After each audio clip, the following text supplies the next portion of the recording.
제가 오늘 디모데 후서를 강의를 할 터인데요. 이 디모데 후서는 바울의 마지막 서신이고 상당히 내용이 조금 고 또 조금 길기 때문에 시간을 세이브하는 의미에서 딴 이야기를 제가 안 하고 사도행전 강해부터 직접 들어가겠습니다. 성서 여시고 또 노트 여시고 그렇게 해주시면 감사하겠어요. 제가 여기 지도를 좀 그립니다. 여기가 에베소고요. 여러분도 하나 또 다시 그려놓으세요. 여기가 빌립보고 여기가 어딘지 아세요? 니고볼리. 여기가 이제 고린도고, 여기가 이제 고린도고, 여기가 이제 아테네고, 여기 이제 니고볼리. 여기가 로마고요. 이렇게 돼요. 여기가 그리스와 이태리. 여기가 이제 스페인이고, 여기 에베소고, 여기 터키고요. 아시지만 그냥 참고로 다시 그려 놓으세요.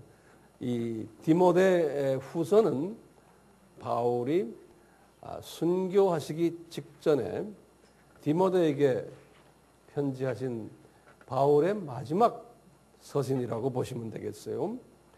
바울이 14권을 쓰셨는데 바나바가 히브리서를 썼다고 하지만 저는 우리는 바울이 썼다고 생각하고 히브리서까지 합하면 14권을 썼는데 그중에 가장 늦게 마지막 쓰신 서신이 디모데 후서예요. 이 서신을 쓰시고는 67년에 잠깐 계시다가 68년에 순교를 하셨어요. 지난주에 저희들이요 네로의 그 핍박한 이야기를 했는데 이제 네로를 중심으로 해서 1세기 때 큰 핍박이 3번 있었어요. 1세기 때 첫째가 뭐였냐면 예루살렘 교회를 향해서 핍박했던 핍박이. 그때 두 분이 순교를 당했어요. 첫째 분이 누구죠? 스데반이 32년 주 그리고 44년으로 보도 되고요. 야고보, 세베대 아들 야고보가 순교를 당했어요. 그래서 이제 예루살렘 교회가 순교를 이 두 분을 통해서 이제 순교를 하도록 한 후부터 예루살렘 교회를 하나님이 하늘의 미일이 땅에 떨어져 죽는 역사를 하게 하시면서 복음화가 시작이 됐는데요. 그 후에 네로 황제를 통해서 네로 황제는 54년부터 68년의 분이시죠. 이분의 재임 기간 동안에 대부분의 예수님의 제자들과 사도들이 순교를 당했어요. 제가 지난 시간에 드렸지만 다시 참고로 간단히 적어보세요. 이제 54년에 작은 야고보, 60년에 빌립, 61년에 시몬, 또 61년에 바나바, 또 62년에 예수님의 동생 야고보, 64년에 마띠아, 65년에 베드로, 66년에 다데오, 68년에 바돌로메, 나다나엘이라고도 부르죠. 바돌로메. 그리고 이제 68년에 마가. 그리고 68년에 이제 우리 지금 이야기하는 바울. 이렇게요. 다 네로 황제 기간이에요. 그리고 이제 이분이 죽은 후에 네로 황제가 자살했다고 그랬죠. 68년에. 바울이 순교당한 직후예요. 그리고는 이제 도미시안 황제 때예요. 도미시안 황제는 81년부터 96년 때의 로마 황제인데요. 이때 82년에 도마가 인도에서 82년에 그리고 이제 디모데가 90년에 에베소에서요. 요 90년 에베소에서요.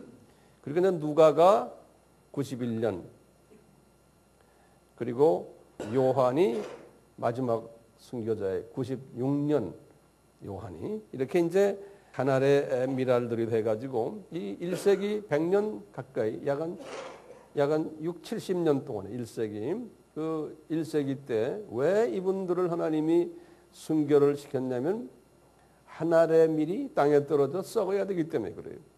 목적이 뭐냐면 이제 로마 제국이 복음화되기 위해서는 이분들이 모판이 되는 거예요. 이분들이 이제 로마 제국이 476년까지 아닙니까? 이제 앞으로 약간 그때부터 시작하면 약간 앞으로 400년 동안에 로마 제국이 복음화가 돼야 되는데 이것을 위해서 모판으로 이 순교자들을 대거 하나님이 준비하셔가지고 죽게 했어요. 요한계시록 6장 9절에는 순교자는 어떤 사람인가라는 정의가 나오는데 이 순교자는 하나님의 말씀을 증거하다가 죽임을 당한 자 이렇게 정의를 내렸어요. 하나님의 말씀을 증거하다가 죽임을 당한 자.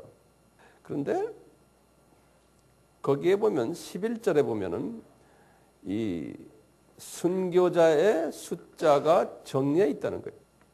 하나님이 그 숫자를 정해 놓으셨다는 거예요. 그래서 그 숫자가 찰 때까지 이 순교자의 그 숫자는 계속 일어날 것인데 왜 그럴까요? 지난번에도 제가 설명했지만 이분들이 천국에서는 가장 높은 계급에 있는 분들이에요. 그래서 천국은 계급 사회이기 때문에 가장 높은 로얄 패밀리들을 미리 창세전에 예정하셨고 나중에 선택하셔가지고 부르셨어요. 그래서 여러분들 중에도 아마 순교자가 있을 가능성도 없지 않아 있죠. 그런 환경은 아니지만 영어로 말하면 you never know. 몰라요. 제가 이제 가끔 이런 이야기를 선교지에 가서 하면은 선교지에 앉아 있는 사역자들에게 순교자 될 사람 한번 일어나 보세요 하면요. 200명 앉아 있으면 200명이 다 일어나요. 근데 여러분들에게 제가 안 물어보겠어요. 이 순교자는 내가 원해서가 아니에요. 이것은 뭐라고 그랬어요? 하나님이 예정하신 분들이. 그래서 때가 돼서 이제 선택하셔서 부르신 거예요. 그러니까 이 순교가요. 이게 순교가 생정신으로 가능해요? 안 돼요. 이거 안 돼요. 이 순교자들 지금 1세기 때 상당히 많았잖아요. 그분들이 생정신이 안 했어요. 무슨 정신을 가지고 있었어요, 이분들이? 제가 한번 여쭤볼게요. 예? 이분들이 가졌던 정신이 뭐냐면 히브리서 11장 믿음이었어요. 히브리서 11장 믿음이 뭐였어요? 이 세상은 내 본향이 아니다. 나는 나그네다. 이걸 항상 고백하셔야 돼요. 두 번째는 뭐냐? 내 고향은 저쪽 나라다. 그 다음에 세 번째는 저 나라에 가서 내가 상급을 받는다. 라는 이 세 포인트예요. 이것을 설명한 것이 히브리서 11장이에요. 그러니까 이 순교자들은 이 믿음을 가지고 있었던 거예요. 이 순교자들이. 그러니까 이 믿음만 가진 게 아니고요. 매일매일 저 나라를 구경하면서 성원하면서 살았던 사람들이에요. 그 나라에 바울은 드나들었어요. 매일매일. 이 세상에 살면서. 우리 기독교인들이 가지고 있는 세 가지 믿음 기억하시죠? 첫 번째 믿음은 예수님을 믿음으로써 받는 구원적인 믿음이에요. 두 번째 믿음은 뭐예요? 이 세상에 살면서 예수님을 의지하며 이 세상을 내가 어떻게 극복하면서 잘 사느냐. 이 세상에서 어떻게 사느냐에 관한 믿음이에요. 그것도 다 필요한 믿음이에요. 어떻게 어려움을 잘 극복하느냐. 문제 해결을 어떻게 하느냐. 병 어떻게 아픈 거 고치느냐. 다 이런 믿음을 가지면 가능해요. 근데 이건 다 이 세상에서의 믿음이에요. 근데 우리가 이 믿음까지 가지고 있으면 죽으라 그러면 못 죽어요. 손해보라 그러면 손해 못 봐요. 돈 좀 내라 그래도 돈 안 내요. 또 내도 기복신앙적인 사고방식은 내가 내면은 이 세상에서 잘 된다고 생각하는 믿음. 요 수준의 믿음이 요 두 번째 믿음이에요. 근데 웬만한 분들 이 믿음 다 갖고 있죠. 근데 요것도 없는 사람도 있죠. 근데 이 순교자들은 어느 믿음이? 저 세상을 내다보는 믿음이에요. 그 믿음을 가진 자들이. 근데 이 믿음은 이게 내가 원해서가 아니고 이것은 은혜를 받아야 돼요. 신기한 게 예수님도요. 완전한 인간이 되셔가지고 십자가를 생각하시면서 그걸 안 지시려고 몇 번 고민하셨어요. 예수님도요. 겟세마네 동산에서도 마찬가지예요. 그런데 이분이 그러면서도 무슨 믿음이 있었냐면 이분도 믿음이에요. 무슨 믿음이 있었어요? 우리 히브리서 12장 2절에 이렇게 말했어요. 예수님도 본향을 바라보면서 저 세계를 바라보면서 십자가를 생각하면서 참았다는 거예요. 왜냐하면 이제 저 세상에 가면은 자기가 받을 그 즐거움, 보람, 그것을 생각하면서 내가 이 십자가를 짐으로 해서 내가 선택한 자녀들이 이제 구원받고 새 생명을 얻겠구나라는 이것을 생각하면서 부끄러움을, 괴로움을 참았다 그랬어요. 예수님이. 그러니까 이게 하나님이신데 완전한 신성을 포기해버리시고 완전한 인간이 되셨기 때문에 이분도 이 믿음이 필요했던 거예요. 그래서 이분이 계속 기도하신 거예요. 기도 안 하면 이분도 자꾸 그걸 잊어버리시는 거예요. 본래 자기 고향인데 거기가. 그런데 완전히 포기하는 바람에 신성을 이분도 이렇게 하셨어요. 그러니까 우리도 순교자의 반열에 들어가려면 이 믿음이 없이는 순교자가 될 수가 없어요. 우리 스데반이도 순교할 때 이분이 저쪽 세계를 봤잖아요.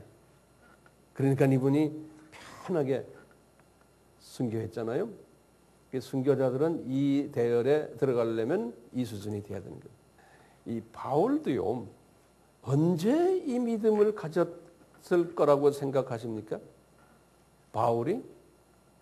저는 이분이 주 35년에 다메섹에서 예수님을 만났을 때 이분은 즉각 이 믿음을 가졌던 것 같아요.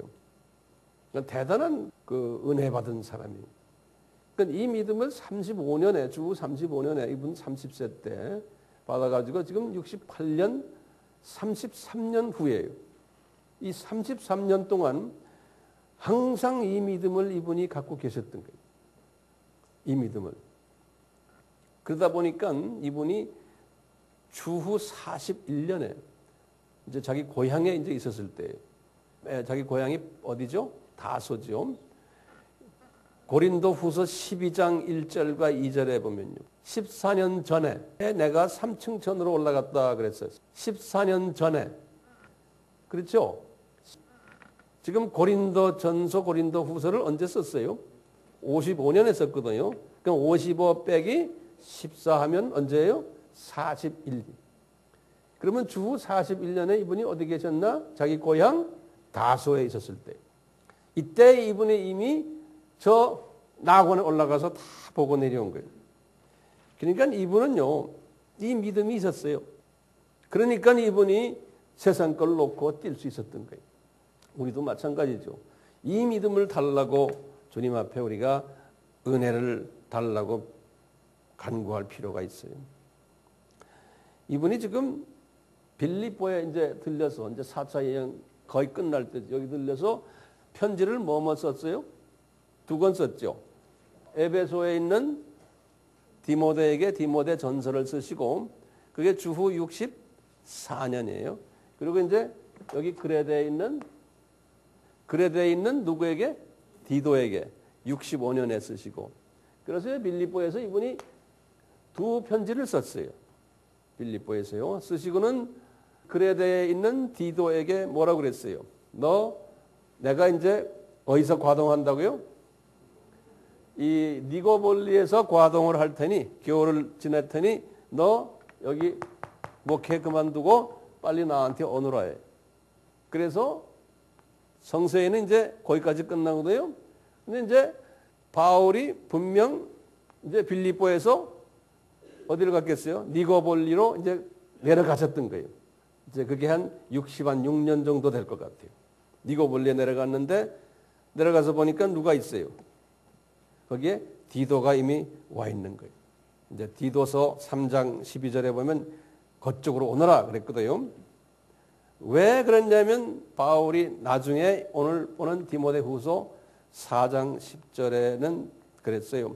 내가 이미 디모데야 디도가 나보러 니고볼리에 왔었는데 내가 다시 선교사로 이후에 달마디아라고 알바니아에 지금의 알바니아 체코슬로바키아 그쪽으로 내가 선교사로 보냈다 이런 말이 있어요. 이렇게 해서 이제 바울은 이미 아는 거예요. 이제 자기가 이제 체포당하고 로마로 이제 끌려가서 거기에 감옥에 들어갈 걸 다 미리 아신 거예요. 다 보내고 지금 바울이 누구하고만 거기 있어요. 누가 그다음에 이제 몇몇 분들 이름이 성경에 보면 나와요. 오늘 그 본문 오늘 디모데후서에 보면요. 그분들은 우리들이 이름이 별로 알려진 이름들이 아니에요. 그분들이 그냥 있는데 이 지금 이 니고볼리에서 붙잡혀서 이제 로마로 이제 가게 되는데 왜 로마 군인들이 이분을 체포했을까요? 무슨 제목으로요? 그러면 이렇게 한번 적어보세요. 첫째는 바울의 메시지 때문에 바울이 전하는 메시지가 예수님을 왕 중의 왕이라고 말하거든요. 그러니까 네로 왕이 싫은 거예요. 네로 왕의 입장에서는 자기가 왕 중의 왕인데 그리고 이분이 오실 것이라는 메시지를 자꾸 전했던 거예요. 재림의 메시지를. 그것이 우선 싫었고요. 두 번째는 뭐냐면 이 주후 64년 로마 도시를 화재를 일으킨 후에 네로 왕이 로마 법을 아주 공식적으로 바꾼 거예요. 이제 바벨론 종교를 자기네 나라의 공식 종교였지만 더 강하게 공식 종교화하고 기독교를 반국가 종교로 공표해버린 거예요. 그래서 기독교인들을 그때부터 심하게 핍박하기 시작했던 거예요. 그래서 64년 직후에 많은 기독교인들이 죽는 가운데 이제 거기에 리더급들을 이제 잡아서 죽이려고 계획하셨는데 그 65년에 그 리더 되는 베드로를 잡아서 이미 처형했고 그 다음에 이제 12제자들도 이제 한 분 한 분 잡아서 집어넣는 걸 우리가 아까 봤습니다. 거기에서 가장 진짜 두목인 바울을 잡으려고 이제 수소문하다가 바울을 지명수배했는데 알고 보니 니고볼리에 있는 걸 알아낸 거예요. 그래서 이제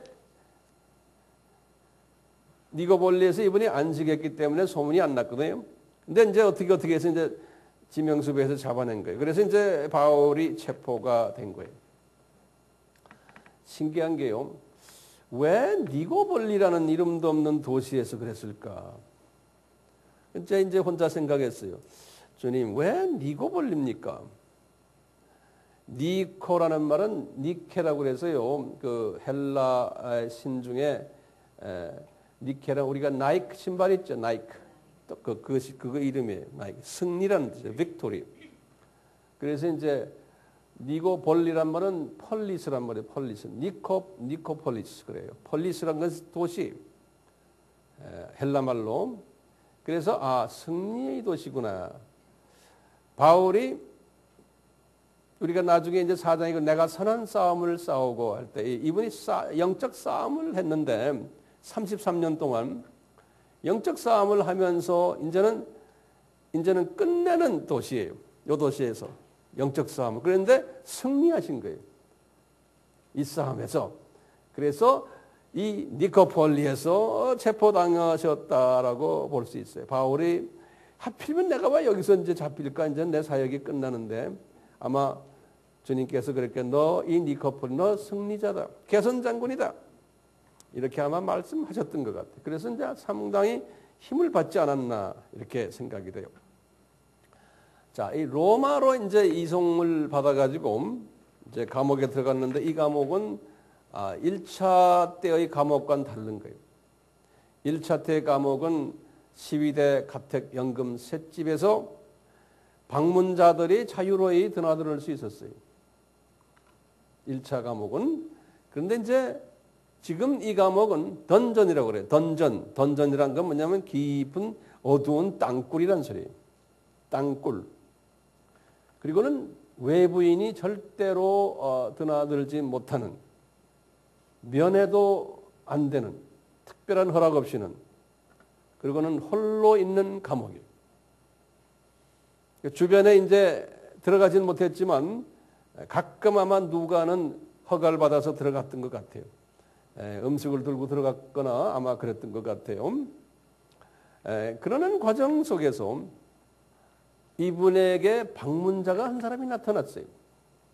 그게 누구냐면 오네시보로라는 사람이에요. 오네시보로.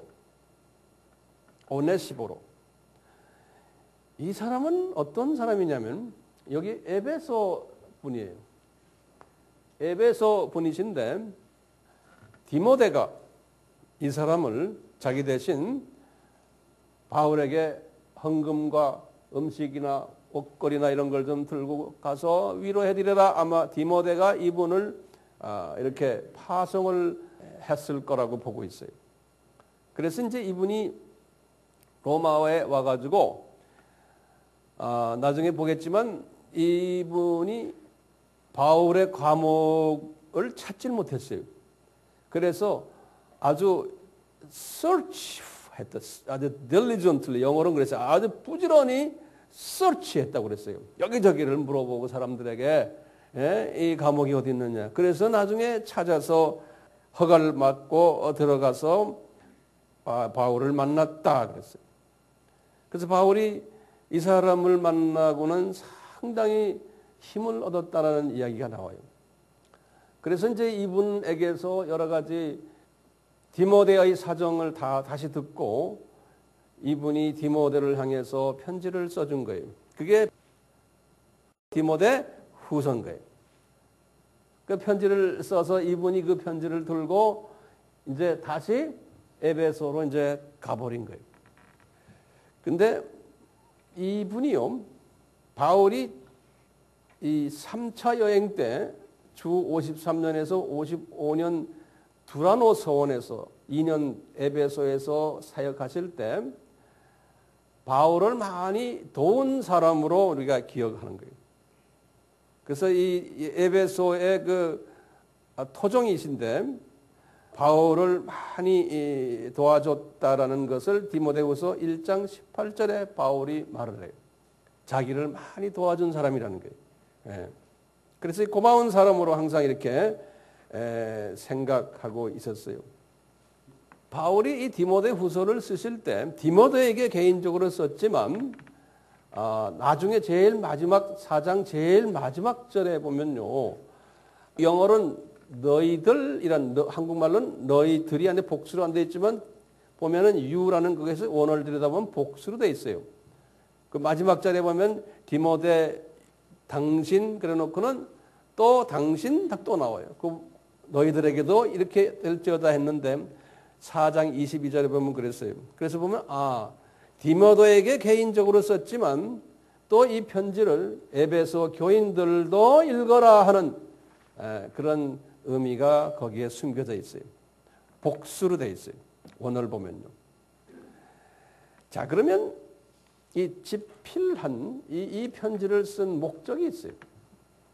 자, 이 목적을 좀 하나하나 적어보세요. 첫째 목적이 뭐냐면요, 디모데에게 이제 이분이 어떤 목적을 썼냐면, 디모데야, 나 상당히 외롭다 이런 거예요. 외로움을 달래기 위해서 이 편지를 썼어요. 그래서 이 편지에 보면요, 내가 과거에 아시아 지역에, 다시 말하면 이 에베소를 중심으로 해서 두라노 서원을 2년 동안 여기서 이제 운영하시고, 이 아시아 지역을, 아시아에 7교회들 있죠? 그 8교회 이렇게 골로새까지 이렇게 있는데, 이 지역을 내가 많이 방문하고 거기에 내가 많은 지도자들을 양성해 냈는데, 이분이 그래요. 이 사람들이 거의 다 떠나버렸다는 거예요. 자기를. 이 지금 감옥에 혼자서 가만 앉아서 편지다 그러는 거예요. 떠나버렸는데 그 중에도 아주 나쁜 사람이 몇 사람 있다는 거예요. 떠난 사람 중에서도. 그러면서 그분들 이름을 대요. 15절에 1장 15절에 부겔로와 허모네게다. 1장 15절에. 그 다음에 나중에 대마를 또 거론해요. 4장 10절에.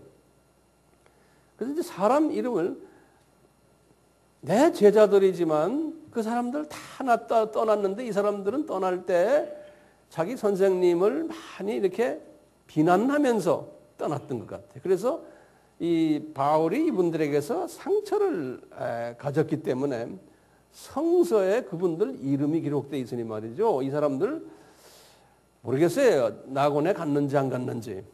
성서에 그 이름이 있을 정도면 그것도 좋지 않는 사람으로 참 그래요. 그래서 이분이 이 사람들을 생각하면 마음이 외롭다는 거예요. 그렇게 정성을 들였는데 그렇게 됐다는 거예요. 그리고는 이분이 또 그러는 거예요. 이제 4장 10절부터 12절 또 쭉 보면요 이래요. 내 사랑하는 제자들이 지금 여기저기에서 내 주변에는 없지만 지금 사역하고 있다는 거예요. 그러니까 그분들이 내 옆에 지금 있으면 좋겠는데 이건 좋은 사람들이에요. 내 사랑하는 제자들인데 지금 사역장으로 다 퍼져서 일하고 있다는 거예요. 그러니까 얘들 다 나한테 좀 왔으면 좋겠지만 내가 그럴 입장이 되지 않으니까 외롭다는 거예요. 그러면서 쭉 그분들의 이름을 대요. 지금 사역하는 사람들 이름들. 그레스게는 갈라디아에서 지금 사역한단다. 4장 10절에. 디도는 달마디아에서 사역한단다. 4장 10절에. 두기고는 네 대신 에베소로 내가 이미 보냈다. 4장 12절에. 그 다음에 브리스길라와 아굴라는 지금 에베소에서 사역한단다. 4장 19절에. 그리고는 지금 편지 배달하는 오네시보 이 사람도 지금 내 옆에 있다가 지금 또 갔단다. 쭉 가면서 거의 에라스도 드로비모 쭉 그래. 디모데 너는 지금 에베소에 있잖아. 이러면서 나한테 지금 여기 지금 홀로 있는데 누가만 내 옆에 지금 있단다. 그리고는 누가 주변에 몇 사람 있는데 그분들 이름을 거론했어요. 4장 21절에. 나도 이름을 잘 모르는 사람들.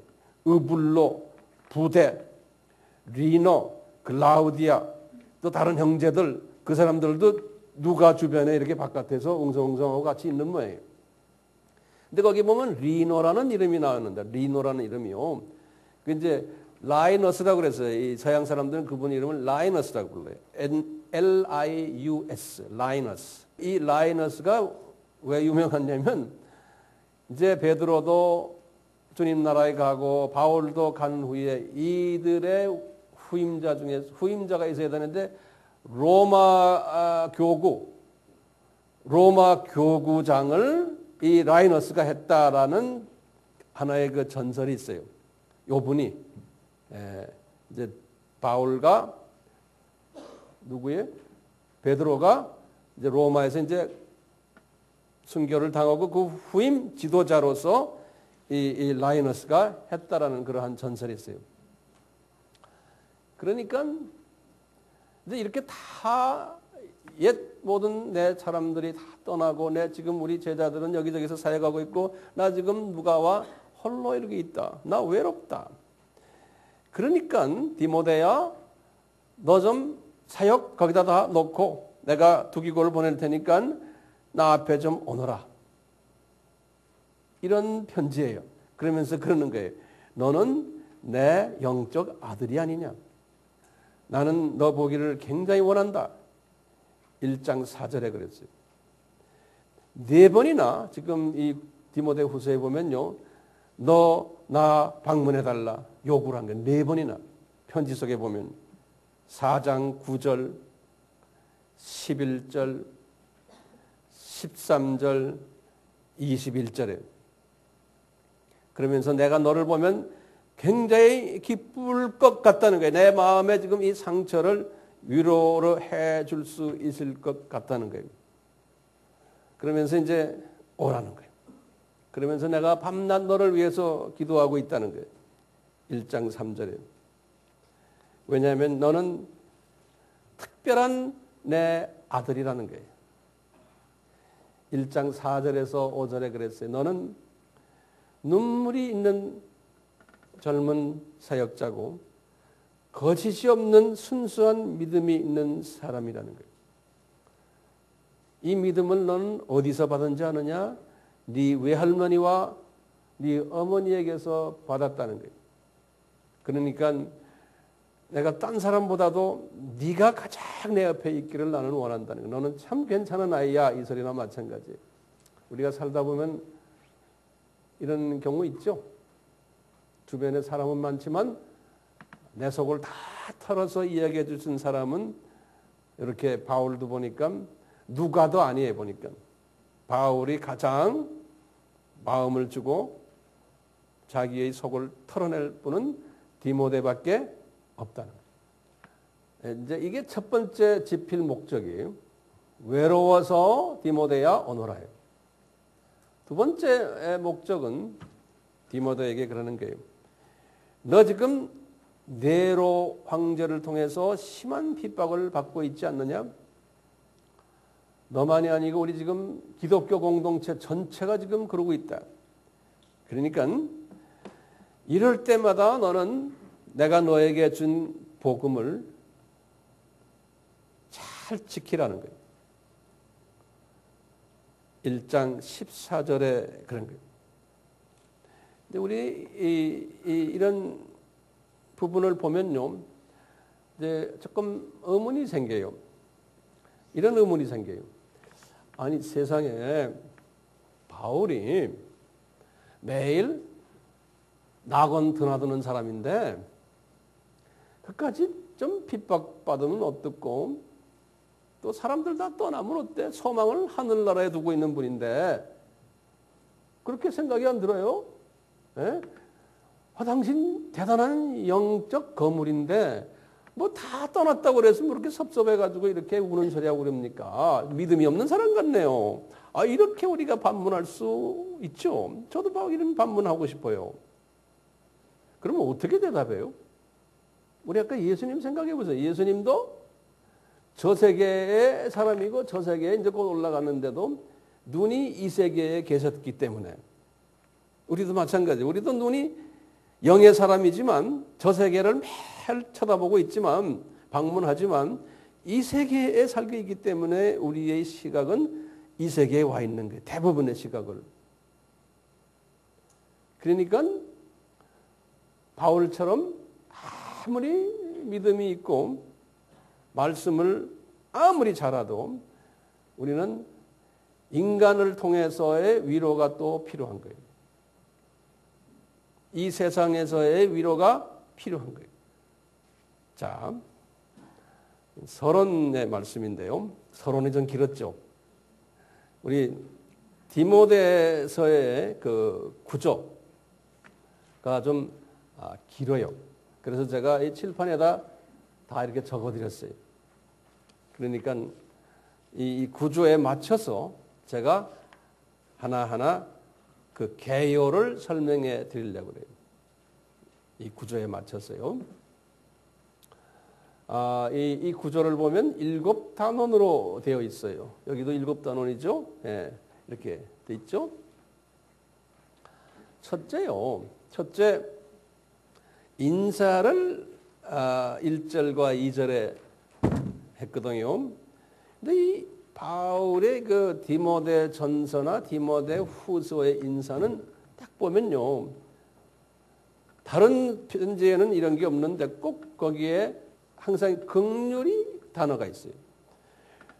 너에게 은혜와 긍휼과 평강이 있을지어다. 거기에 중간에 긍휼이 딱 들어가 있어요. 긍휼이.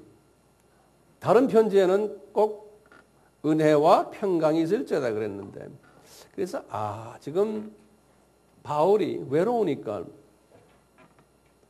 이 긍휼이 아주 목말랐던 모양이에요. 자기를 좀 불쌍하게 보는 마음, 위로해 줄 분이 그분에게 필요했던 모양이에요. 그래서 디모데야 너에게 이것이 있기를 원한다. 이렇게 인사로 하셨던 것 같아요.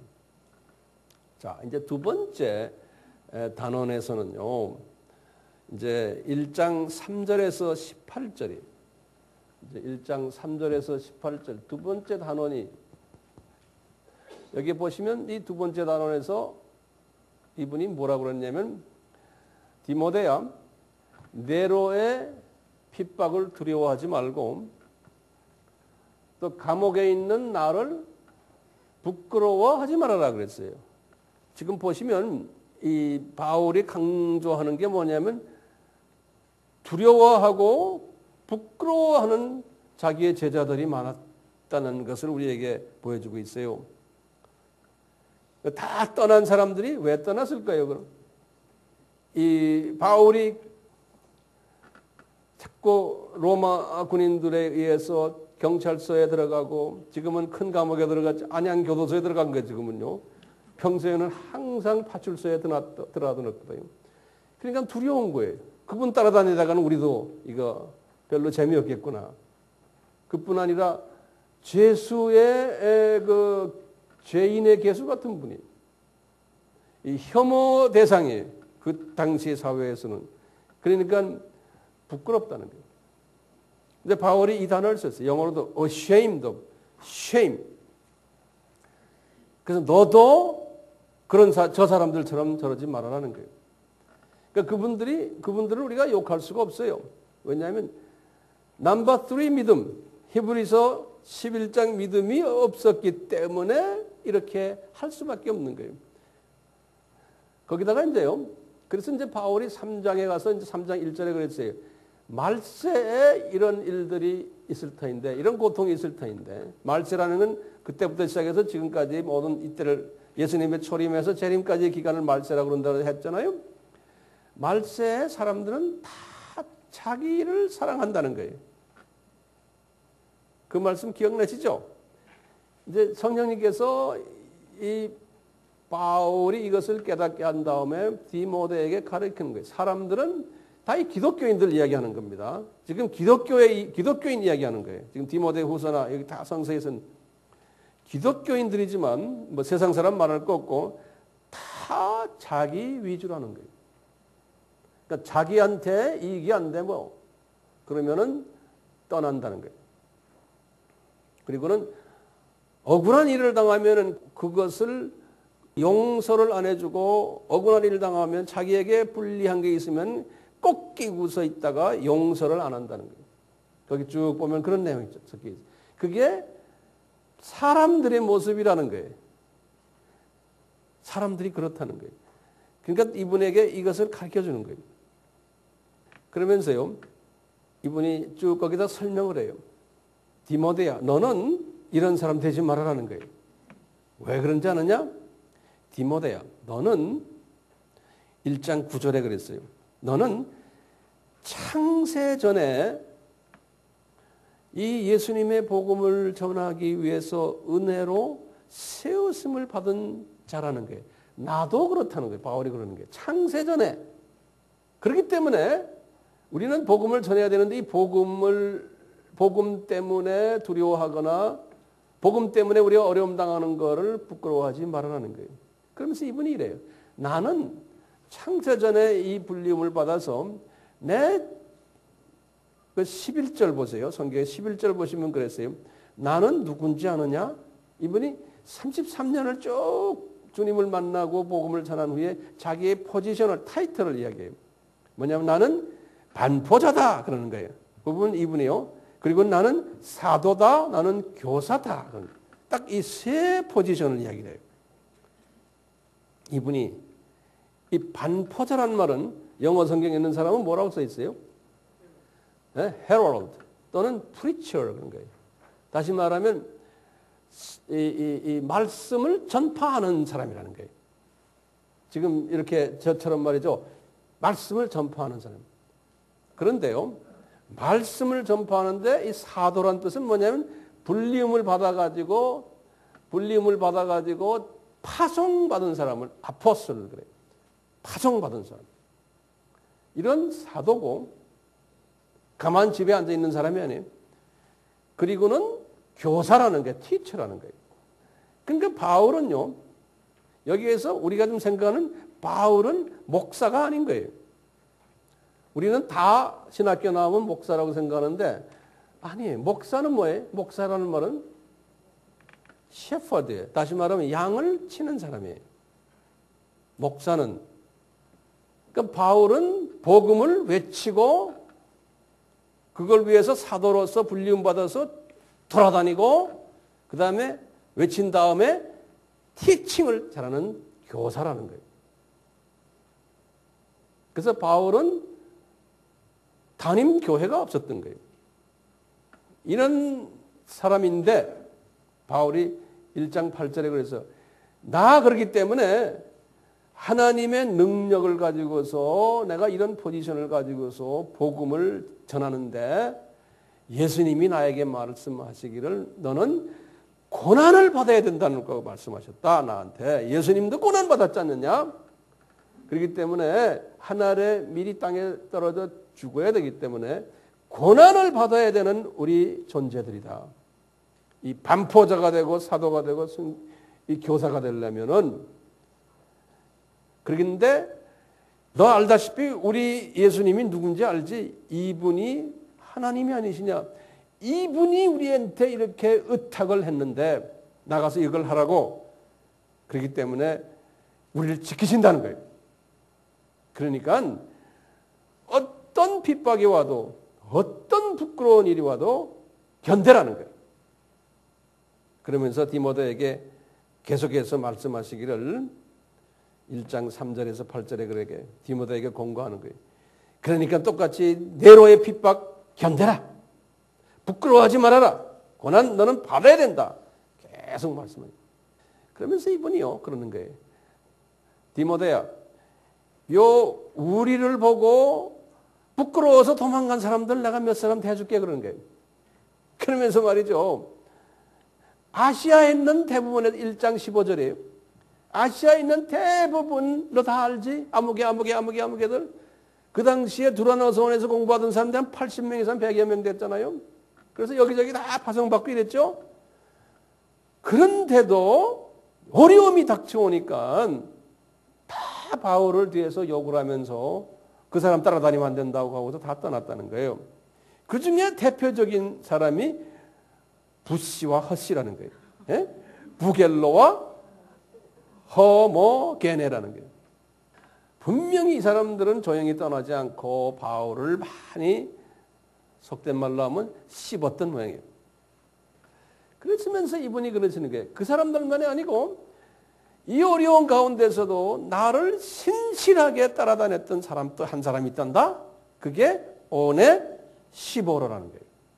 오네시보로. 그래서 지금 오네시보로를 통해서 내가 이렇게 방문받고 내가 이분에게 이렇게 편지를 너한테 보낸단다. 이렇게 이야기하는 거예요. 근데 참 신기한 게요. 그 오네시보로라 그러시면서 이분이 이제 16절에서 18절에 보시면 거기 마지막 절에 보면 이래요. 요 오네시보로가 나를 자주 유쾌하게 해주었다. 이런 말을 썼어요. 여기 보면 often, 영어로는 often 그래요. 자주. 유쾌하게 해주었다는 뭐냐면 refresh 해주었다 그랬어요. refresh. 영어로는요. 이 refresh라는 건 뭐예요? 내가 지금 공기가 탁탁하고 여기 지금 탄산가스가 많아요. 숨쉬기도 힘들어. 예? 그런데 그냥 프레시한 공기가 쫙 와서 나를 훅 살려주는 거. 이 표현이에요. 리프레시가 됐다는 거예요. 그러니까 말이죠. 이 영적인 거성도 사람이기 때문에 핍박이 오죠. 주변에 내 사랑했던 사람들이 나를 씹죠. 그냥 감옥에 앉아있죠. 그냥 초킹하는 거예요. 초킹. 예? 아이고 이 세상 나이 빨리 갔으면 좋겠다 이러고 있는데 이 사람이 딱 나타나서 선생님 저 왔어요. 따뜻한 커피 하나 만들어 왔어요. 이러니까 이 사람이 리프레시가 된 거예요. 근데 한두 번도 아니고 여러 번 그랬다는 거예요. 그래서 우리도 이런 리프레시가 필요하죠? 네, 저도 필요하고 여러분들도 필요한 거예요. 예수 믿는 사람이 말이야 뭐 그렇게 걱정이 많고 뭐 그래. 몰라서 그래요. 우리도 이 세상에 속한 사람이에요. 눈만 뜨면 낙원에 올라가 있는 게 아니고 이 세상의 문제 속에서 살고 있는 게 우리예요. 그래서 바울이 4장에서 그 유명한 말한 거 있죠. 7절과 8절에 나 선한 싸움을 싸웠다는 거예요. 이게 이 싸움이에요. Good fight. 그래서 I have fought good fight. 그리고는 나의 달려갈 길을 달려갔다는 게 이런 식으로요. 우리가 지금 선한 싸움을 하기 때문에 우리에게 외로움이 있고 좌절이 있고 스트레스가 있고 배신감도 있고 이걸 경험해야 되는 거예요. 왜 그럴까요? 우리는요, 우리 기독교인들은 이 세상에 살고 있지만 저 세상 사람이거든요. 그런데 보세요. 이 세상은 바울이 디모데에게 그랬죠. 뭐라고 그랬어요? 3장 1절에서부터 5절에 이 세상은 새 세상 사람들은 다 교회 안에서도 자기만 좋아하고 자기 사랑하고 돈 좋아하고 조금만 불편한 사람이 있으면 용서 안 해주고 거역하고 배반하고 교회 안에도 그렇단다. 이 세상 사람 말할 것도 없고 그러니까 우리가 저 세상만 내다보고 있으면 괜찮은데 이 세상에 그런 사람들하고 살고 있기 때문에 스트레스가 있게 돼 있단다. 외롭게 되게 돼 있단다. 그러는 거예요. 근데 디모데야 너는 그러지 말아라는 거예요. 디모데 보고 너 앞으로 이제 목회하다 보면은 너 앞으로 이제 나처럼 반포자가 되고 교사가 되다 보면 주변에 그런 사람 많단다. 그런 사람들 다 안아줘라. 왜? 이 세상이 그렇단다. 그 사람들 나빠서가 아니야. 이 세상이 그렇단다. 그래서 3장 1절에서부터 5절을 강조시킨 거예요. 우리도 마찬가지예요. 우리도요, 옆에 앉아있는 아무개 집사님, 권사님, 장로님, 성인들이 아니에요. 자기한 조금만 건드려 보세요. 난리 나요, 모두요. 지금은 다 저기도 가운도 입고 있죠? 다 거룩해 보이죠? 노노노, 기대하지 마세요. 조금만 건드려나 보세요. 자기 자존심 건드려나 보세요. 그러면 딴 사람들도요, 모두. 그게 우리예요. 나도 마찬가지예요. 나 건드리지 마세요. 똑같아요. 다 자기를 사랑하는 그러한 세상에서 우리가 살고 있는 거예요. 이것을 우리가 알 때, 그렇지 않은 사람들 볼 때 소중하게 보이고 그런 사람을 볼 때 내가 안아줄 수 있는 거예요. 아, 세상이 그러니까 주님이 디모데에게도 말씀하셨는데 그러니까 이게 이 뷰가 넓어지는 거예요. 뷰가 넓어졌단 말 알죠? 그러니까 이분이 오네시보로를 딱 보군요. 많은 사람들이 다 떠났는데 저 오네시보로는 그 거리가 얼마야? 이 거리를 바울한테 찾아와 가지고 리프레시를 시켜줬기 때문에 바울이 이 사람을 잊지 못하는 거예요. 그러면서 바울이 말이죠. 이분을 향해서 기도하는 장면이 나와요. 보면은 그래요. 내가 지금 기도하는데 주님께서 오네시보로의 집에 그 집이라는 거 하우스홀드 그 가족들에게 오네시보로를 포함해서 긍휼을 많이 베풀기를 내가 기도한다 그런 게 그러니까 바울이 이렇게 특별히 한 사람을 놓고 그 가족을 향해서 기도할 때는 이건 보통 블레싱이 아니죠. 예. 가족 통째로 긍휼 속에 있게 해주겠다는 거예요. 그러니까 그 가족이 어떤 실수를 해도 주님한테 잘못 보여도 바울의 기도 때문에 주님께서 다 긍휼히 여겨주겠다니. 왜? 네 가족 중에 한 사람이 니네 아버지가 니네 할아버지가 바울에게 긍휼을 베풀었기 때문에 내가 기억하고 네 후손들 이렇게 해주겠다. 여기 1장 끝냈어요 이제. 자, 2장 보시면은 뭐라 그러냐면요. 2장에 들어와서요. 뭐라 그러냐면 바울이 그래요. 여기 세 번째 단어. 바울아, 핍박 가운데 강해라 그러는 거예요. Be strong.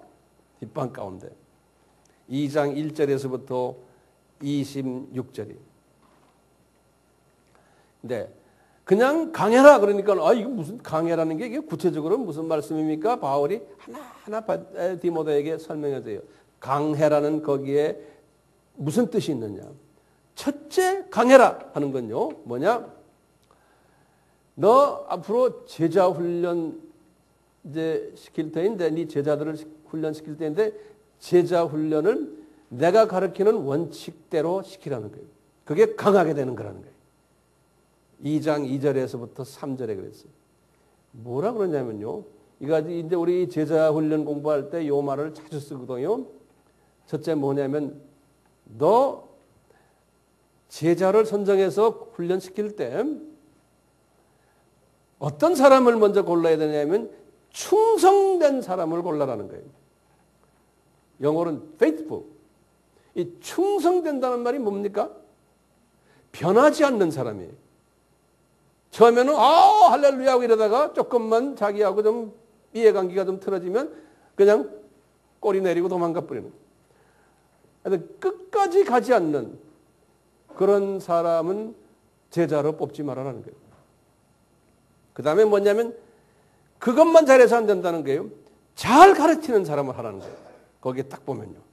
그 바울이 33년을 경험한 거예요. 경험하고서는 이제 아주 결론적인 액기스를 디모데에게 가르쳐 주는 거예요. 너 이제 앞으로 내 과거에 나 실패했다. 봐라. 두라노 서원에서 그렇게 많이 가르쳤잖아. 다 지금 도망갔다. 몇 살밖에 안 남았잖아. 그러면서 주님이 봐라. 디모데야. 이제 앞으로 네가 강해지려면 영적으로 어떻게 되느냐? 첫째 뭐예요? 충성된 사람이란 게 뭐예요? 변하지 않는 사람이에요. 그 다음에 잘 가르치는 사람. 이 두 가지가 중요한 거예요. 이것을 잘하는 사람을 뽑는데 열심히 가르쳐가지고 이 사람들이 또 똑같이 제자를 만들도록 동기부여시켜 주라는 거예요. 그렇게. 그럼 이게 우리 꼭 그거나 똑같죠? 내가 다단계란 말 가끔 썼다고 누가 어저께 나한테 뭐라고 그러더라고요. 똑같아. 이 다단계. 예수님이 제자 훈련시킨 게 이 다단계 방법이에요. 이 다단계의 원조인 미국의 그 암웨이라고 있죠? 그 암웨이 회사는 미국 전체에서 4번째로 큰 회사예요. 그 회사는 크리스천들이 운영해요.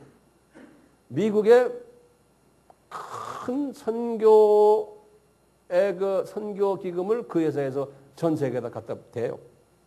네, 대단한 회사예요. 그런데 나는 아메하고 관계없지만요. 그런데 똑같아요. 그 사람들이 지금 쓰는 방법이. 네.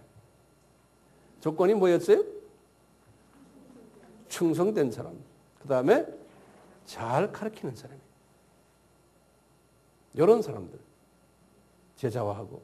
그 사람들이 또 제자화시키고. 그러니까 보세요. 4대를 이야기하는 거예요. 바울이 디모데를 뽑은 거예요. 디모데가 또 이제 바울이 이제 순교당한 후에 누굴 또 뽑는 거예요. 또 그 다음에 이 사람들이 또 내려가는 거예요. 그 바울의 영적 4대 라인을 지금 설명해 주는 거예요. 자, 그러면서요. 두 번째 영적으로 강해지는 방법이 뭐냐면 이렇게 뽑아놓은 이 제자들은 이 세 가지의 모습으로서 비유가 될 수 있음을 기억하라는 거예요. 이 제자들은 세 가지 모습으로 그러면서 2장 4절에서 7절에 설명했어요. 뭐냐면 이 사람들은 첫째 뭐냐? 군사들이라는 거예요. 솔저들이라는 거예요. 그렇기 때문에 군사들은 고난 받아야 된다는 거예요. 나와 같이, 너와 같이. 그 다음에 이 군인들은 예수님을 기쁘게 하려면은 자기 생활에 얽매이면 안 된다는 거예요. 그렇지만 이 군인들은 꼭 이긴다는 거예요. 이기는 군사들이다. 그래서 면류관이 따라온다는 거예요. 이렇게 설명하는 거예요. 지는 군인이 아니에요. 또 두 번째 예를 드는 거예요. 이분들은 군인들만이 아니고 운동선수들이라는 거예요. 그래서 운동선수는 운동선수의 경기 법대로 운동해야 된다는 거예요. 이 말은 뭡니까? 우리는 운동선수들은 하나님이 주신 법이 있어요. 지상 계명을 먼저 지켜야 되고 그 다음에 지상 사명을 해야 되는 이 법이 있어요. 이 법대로 운동해야 된다는 거예요. 그러면은 면류관 안 받는다는 거예요. 운동선수도. 그러면서 세 번째 비유를 드는 게 농부의 비유를 딱 드는 거예요. 너희들은, 우리는, 제자들은 농부라는 거예요. 농부는 씨를 심어놓고는 하드 워킹 하는 거예요. 거기서 보면 영어로도 그래서 하드 워킹 하는 농부라고 그랬어요. 수고하는 농부라고 이렇게 한국말로 써놨어요. 근데 농부는 뭡니까? 곡식을 추수해서 자기가 먼저 먹을 권리가 있다는 거예요. 우리가 이제 제자를 훈련시켜 놓으면 그 제자를 통해서 선생님으로서 대접받을 권리가 있는 거예요. 이 추수의 기쁨이 있는 거예요. 농부는요. 똑같이 면류관 받는다는 거예요. 이렇게 세 비유를 들면서 디모데야, 너 충성되고 잘 가르치는 제자를 뽑아갔는데 그 사람들의 이 모습이 이 세 가지로 나타난단다. 그러니까 이 공통점이 뭐냐면요. 제자들은 고난이 꼭 수반된다는 거예요. 군인, 운동선수, 농부. 고난이 수반되는데 거기에 고난에서 끝나는 게 아니고 부활의 기쁨이 있다는 거예요. 추수의 기쁨이 있다는 거예요. 면류관의 기쁨이 따라온다는 거예요. 그래서 이제 이분이 그래서 네가 이것을 깨달을 수 있도록 주님께서 총명을 주기를 내가 기도한다 이랬어요. 총명. 그러면서 이분이요. 이제 2장 8절에서 13절에 예화를 딱 드는 거예요. 예화를 들으면서 그러는 거예요. 얘 봐라. 예수님을 봐라. 예수님이 예화를 드는 거예요. 2장 8절에서. 그분 죽으시고 부활하셨지 않냐? 똑같이. 그 다음에 나를 봐라. 그러는 거예요. 2장 9절에서 13절에. 나도 똑같이 지금 죄인같이 돼가지고 고난받지 않느냐? 그렇지만 나는 이제 주님 나라에 가서 나는 왕노릇 할 거라는 거예요. 이분에게 이렇게 설명하는 거예요. 그러면서 이분이 더 한 단계를 더 앞장 달래요. 2장 20절에서 26절에 그러는 거예요. 디모데야, 우리가 이제 이 세상 살다가 언젠가는 다 하늘나라에 갈 텐데 하늘나라는 계급사회라는 거예요. 하늘나라는 2장 20절에서 26절에 말씀하신. 그러면서 뭐냐면 큰 집에는 하늘나라를 이야기하는 거예요. 예화를 드는 거예요. 큰 집에는 다양한 종류의 그릇들이 있다는 거예요. 그래서 금 그릇도 있고 은 그릇도 있고 나무 그릇도 있고 질 그릇도 있는데 이 용도가 어떤 그릇은 귀 쓰는 그릇이 있고 어떤 그릇은 천이 쓰는 그릇이 있다는 거예요. 그러니까 하늘나라는 이렇게 계급사회라는 거예요. 자, 그런데 내 사랑하는 아들아, 너는 귀 쓰는 그릇이 되어야 되는데 조건이 있다는 거예요. 2장 22절에서 26절의 그 조건을 말씀했어요. 이 조건은 간단한 거예요. 뭐라고 그러냐면 네 스스로를 깨끗하게 해라는 거예요. 우리 복 있는 자는 pure in heart. 그러죠? 마음이 퓨어하고 순수하다. 그러니까 쓴뿌리를 없이 인격을 순수한 인격으로 만들어야 된다는 거예요.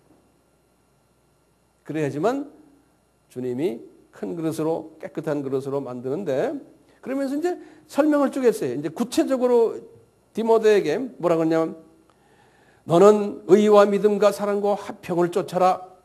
이 사랑과의 관계에서 지금 이야기하는 거예요. 어리석고 무식한 변론을 버려라. 다툼이 있다. 누가 뭐라 그러면 그거 가지고 막 싸움하고 막 이러지 말아라는 거예요. 여러분들도 이제 복음을 전하다 보면 나 그거 믿지 않아요. 뭐 왜 그렇습니까? 할 때 그걸 가지고 싸움하지 말아라는 거예요. 그냥 딱 보고는 아직 이분은 유치원생이구나 그러면 그 수준으로 해서 끝내라는 거예요. 그걸 가지고 싸움하지 말아라는 거예요. 대학교의 미적분을 말이죠. 초등학교 애한테 모른다고 자꾸 가르쳐주려고 됩니까? 안 되잖아요. 그러니까 그때 딱 보고는 지혜를 가지라는 거예요. 이분에게는 요 정도만 이야기하고 끝내야지요. 그리고는 다투지 말고 모든 사람에게 친절하고 가르치기를 잘하며 참고 거역하는 자에게 친절하고 쭉 좋은 말들 다 있어요. 그러면은 네가 그렇게 하다 보면은 그 사람이 때가 되면 스스로가 깨닫고 회개할 기회를 가지게 된다. 이렇게 이제 디모데에게 설명해 주는 거예요. 그 다음에 이제 네 번째 단어입니다. 자, 보세요. 이제 그러면서 이제 3장으로 들어가는 거예요. 3장 1절에서부터 그 유명한 4장 5절까지의 내용이. 바울이 디모데에게 그러는 게, 디모데야, 왜 성도들이, 너도 지금 과거 한 20몇 년을 나하고 같이 지금 일하고 있잖아. 한 20몇 년이. 봐라. 그렇게 우리가 열심히 섬기고 가르치고 해도 사람들이 왜 변하지 않느냐. 왜? 예? 그리고는 다 지금 떠나버리고 우리는 지금 이렇게 지금 아주 어려운 가운데 있고 왜 이러는지, 왜 사람들이 이렇게 성결하지 못한가? 이렇게 거기에 대한 대답을 해주는 거예요. 디모데가. 3장 1절에서부터 4장 5절에 이렇게 말씀하시는 거예요. 말세다. 우리가 지금 말세에 살고 있지 않느냐 그러는 거예요. 예수님의 초림이에요. 나중에 이제 예수님의 재림까지도 이제 말세라고 그랬잖아요. 이 말세, 고통하는 산고가 있겠다는 거예요. 산고. 뭐 세상은 말할 거 없지만 이 기독교 안에 크리스찬들 안에서도 특히 지금 여기서 관계하는 건 인간 관계에서의 산고를 지금 여기서 지금 강조하고 있어요. 그러면서 사람들은 말이야, 자기를 사랑하고 이기주의가 있고, 너 알다시피 디모데야, 복음은 이타주의다. 복음은 이타주의다. 다른 사람을 살려주는 일을 하려면 내가 희생해야 되는 거야. 한 나라의 미랄이 죽어야 돼. 나도 이타주의자다는 거예요. 그러니까 이기주의는 복음의 원수예요. 이기주의는. 이게 반복음 사상이에요. 사람을 죽이는 사상이에요. 이웃을 죽이는 사상이 이기주의예요. 그래서 요한복음 12장 25절에 예수님이 하신 말씀이 있어요. 자기 생명을 사랑하는 자는 잃어버린다는 거예요. 자기 생명을 미워하는 자가 영생을 찾는다는 거예요. 그래서 세상이 그렇다는 거예요. 근데 신기한 게 왜 세상 그렇게 만들어 놨습니까? 하나님은 전능하신 분이신데. 그 질문이 있죠. 전능하신 분인데 왜 세상을 그렇게 만들어 놨습니까? 그거 우리가 나중에 좀 대답을 찾아야 돼요. 자, 처음에 뭐예요? 자기 사랑하고 이기주의가 극치를 달할 거고, 지금 과거 2000년 동안 그렇거든요. 그 다음에 뭐 2000년 전부터 사람은 돈 사랑한단다? 물질 만능주의. 우리 알다시피 예수님의 십자가 달리시고 예수님의 그 시체가 누가 훔쳐갔다고 그래서 제사장들이 봉투 갖다 준 거 알죠?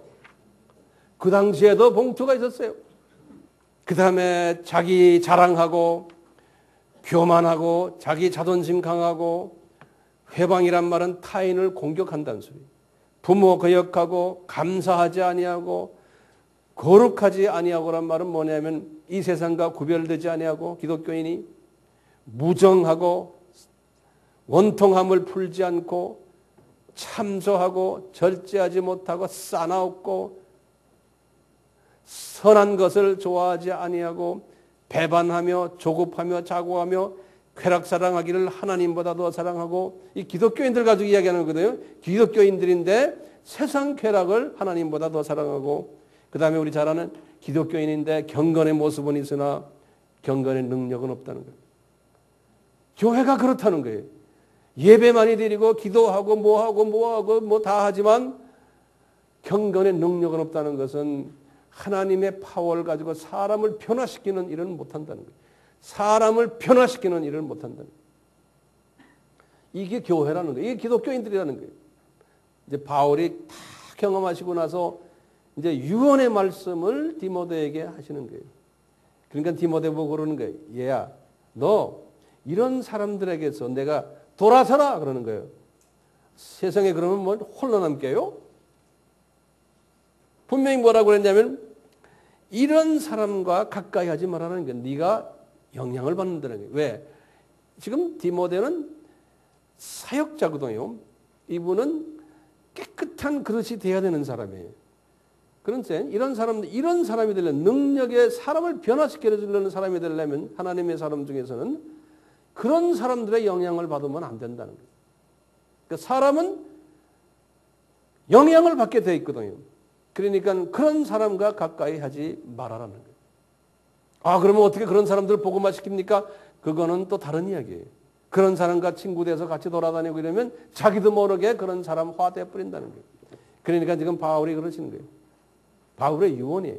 이런 사람과 가까이 하지 말아라. 왜? 네가 물든다는 거예요. 사람은 물들게 돼 있는 거예요.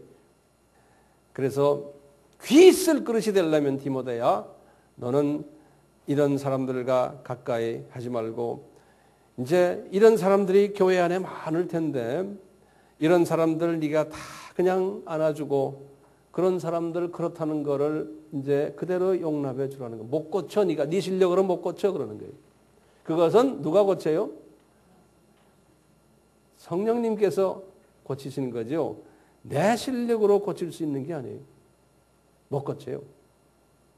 바울도요, 이 부겔로 헤게모니 이런 사람은 못 고쳤어요.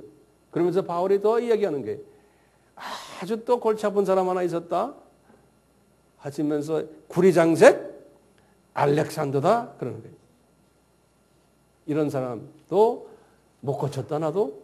그러니까 이런 사람 주의하라 이렇게 경고를 해줘요. 그리고는 너는 네 스스로가 깨끗해져라. 자, 그러면서 이제 3장 10절에서부터 11절에 바울이 그래요. 디모데야, 너 이제 나를 닮아라 그러는 거예요. 그러면서 디모데야 3장 10절에서 그래. 또 11절에서 그래. 내가 너하고 같이 사역을 하면서 얼마나 핍박 많이 받은 건 너 다 봤지 그러는 거예요. 이러듯이 너는 핍박과 고난 속에 있어야 된다는 거예요. 그러기 위해서는 그러는 거예요. 너는 이 핍박과 고난 속에 있을 때마다 너는 히브리서 11장의 믿음이 점점점 더 커지게 된다는 거예요. 이 핍박과 고난이 없으면은 히브리서 11장의 믿음이 안 생긴다는 거예요. 이 세상으로 자꾸 눈이 간다는 거예요. 그러니까 저 세상, 그렇다고 이 세상을 떠나는 게 아니고 저 세상도 보면서 이 세상을 동시에 같이 보는 이 믿음을 가지면은 능력이 나온다는 거예요. 이분에게 지금 말씀하시기를. 그리고는 이런 걸 행하는 사람들을 내가 다 안아줄 수 있다는 거예요. 이 시각을 가진 사람은. 그러면서 하시는 말씀이 너 말이야. 이 눈이 저 위로 뜨는 히브리서 11장에 이 믿음을 가지는 눈을 뜨려면 너는 그냥 되는 게 아니다. 고난을 받아야 되는데 플러스 뭘 받아야 되느냐? 영적 음식을 먹어야 된다는 거예요. 그러니까 영의 음식을 먹어야 된다는 거예요. 그것이 뭐냐? 성경이라는 거예요. 하나님의 말씀. 이 하나님의 말씀은 두 가지 기능이 있죠. 영양소 기능이 있죠. 그리고는 검이죠. 에베소서 6장 17절, 히브리서 4장 12절은 검이에요. 양날달인 검. 그러면서 이분이 그런 거예요. 디모데야, 너는 이제 이 영의 양식을 먹고 너는 이미 어느 정도 영적 성인이 됐다는 거예요. 그렇기 때문에 너는 이제 전파하라는 거예요. 나가서 이 말씀을. 너는 이미 그렇게까지 됐다는 거예요. 자, 그런데 디모데야, 성경이 뭔지 아니? 하나님의 말씀이?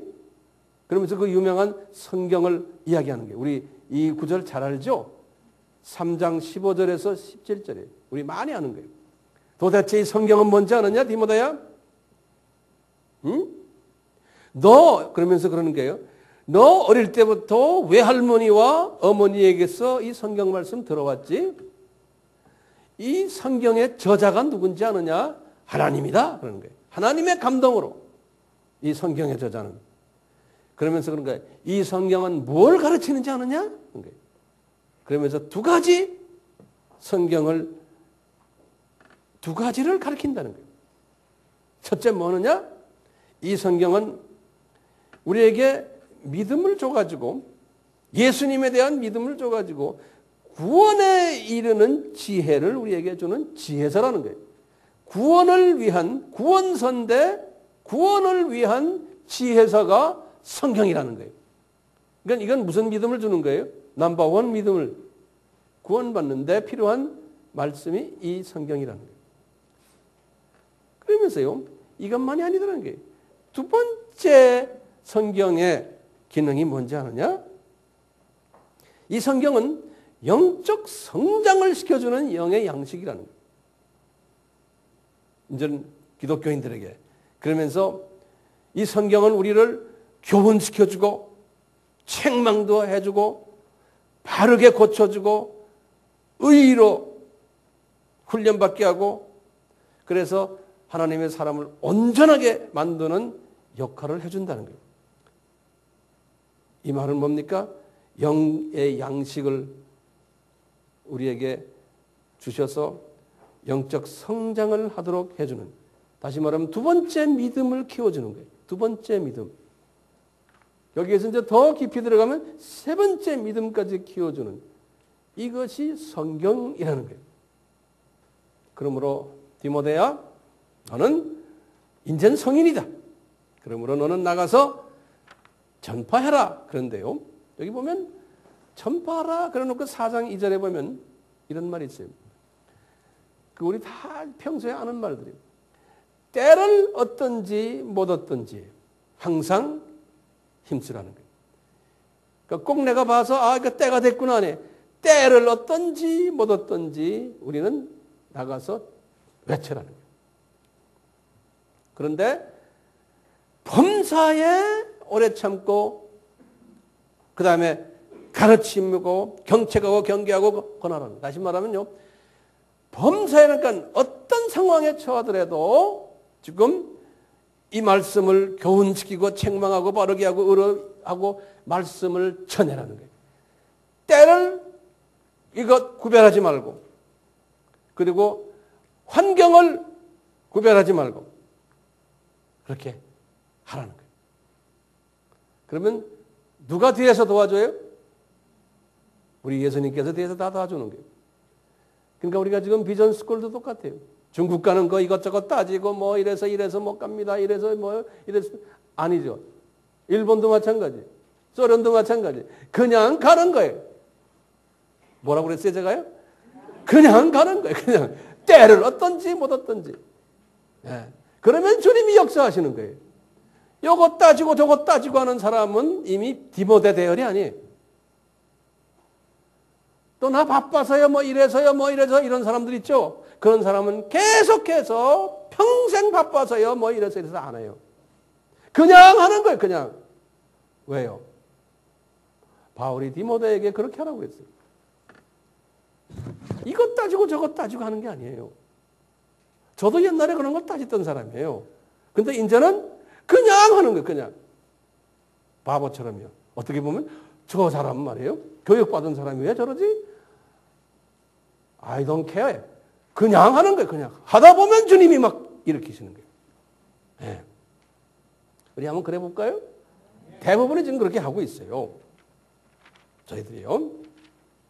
그러면서 이제 이 디모데에게 이렇게 말씀하시는 거예요. 디모데야, 4장 3절과 4절에 그런 거예요. 디모데야, 그런데 너 실망하지 마. 디모데야, 네가 전하는 말씀 열심히 전했는데도 네가 전하는 말씀에 귀를 기울이면서 듣는 사람 많지 않단다? 그러는 거예요. 아이고, 그렇지만 해라는 거예요. 왜 많지 않을까요? 아까 3장 1절에서부터 5절 기독교인들의 모습이 있죠? 그것 때문에 소수만 와서 듣지 그분들이 듣지 않는다는 거예요. 들어도 귀가 가리워져 가지고 영의 귀가 가리워져서 이분들이 네가 가르치는 데서 관심 별로 나타내지도 않고 들어도 변하지 않는다는 거예요.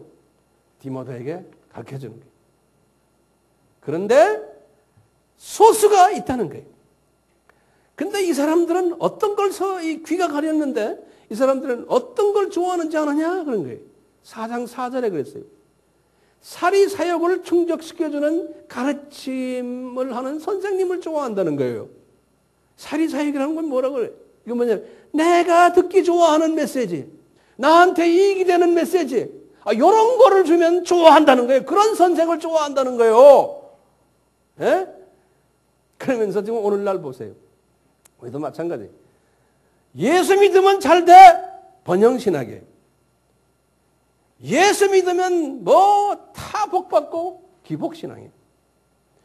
예수 믿으면 병 다 고쳐 치료신학이에요. 치유신학, 행복신학.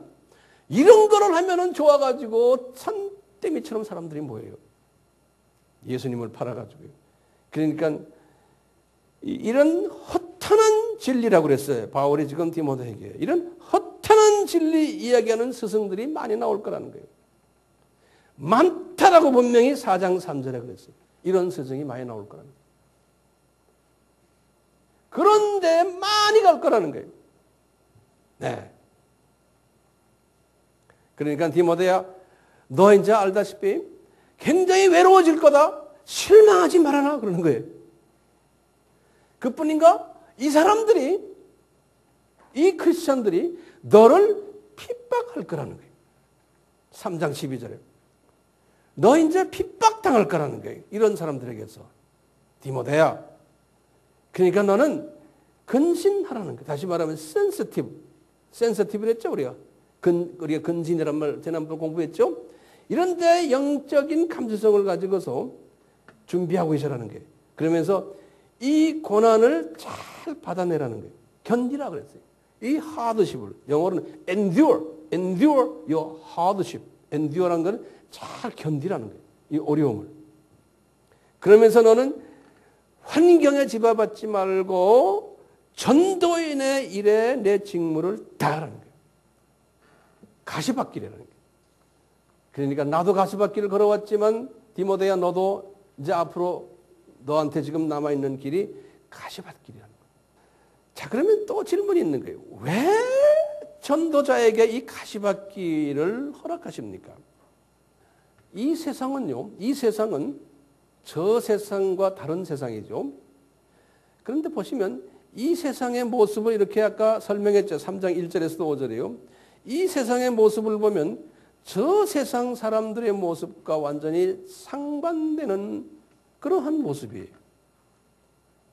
교회 안에서도 똑같이 하나님의 자녀들인데 상반된 삶을 살고 있는 사람들이 대부분이라는 거예요.